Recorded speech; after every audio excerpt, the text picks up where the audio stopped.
full of grace and truth. And we beheld him, and just like the glory of the Father when we beheld him, according to John, in John chapter 1. So the fact is, and Isaiah says, God tells everybody there, I'm not going to share my glory with anybody else. And then Jesus, according to John, is sharing it there in John chapter 1. And then Jesus later on in the priestly prayer says, Father, glorify me now with the glory that I had with you before the world began. Yes. So it's the same glory. But this thing of Jesus, there's a spot in Revelation that really got to you. Tell me about that. Now, once again, we got to go back to what Jesus himself says. And Jesus says this in Revelation chapter 1, verse 17. He says to John, I am the first and the last. Behold, I was dead, but now I'm alive forevermore, and I hold the keys of death and of Hades. And Isaiah 44 is something interesting that Yahweh, the Lord himself, says. He says, I am Yahweh, the repurchaser of Israel, the king and redeemer of Israel. He says, I am the first and the last, and besides me there is no God.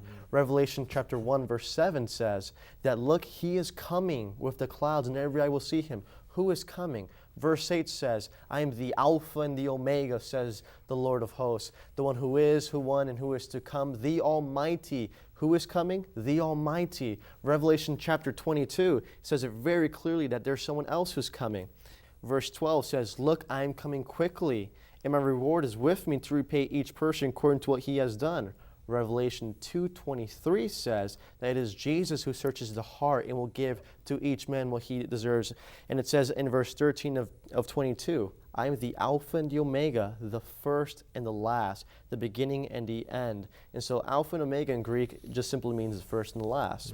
Yeah, according to Isaiah, there's only one first and last. There's not two of them. No, okay? there can't be. And if Jesus is the first and the last in Revelation, the fact is he's got to be Jehovah God. That's right. Amen. And it says it right there, I am coming quickly. Who is coming quickly? Verse 20, he who testifies about these things says, yes, I am coming quickly. Even so come, Lord Jesus.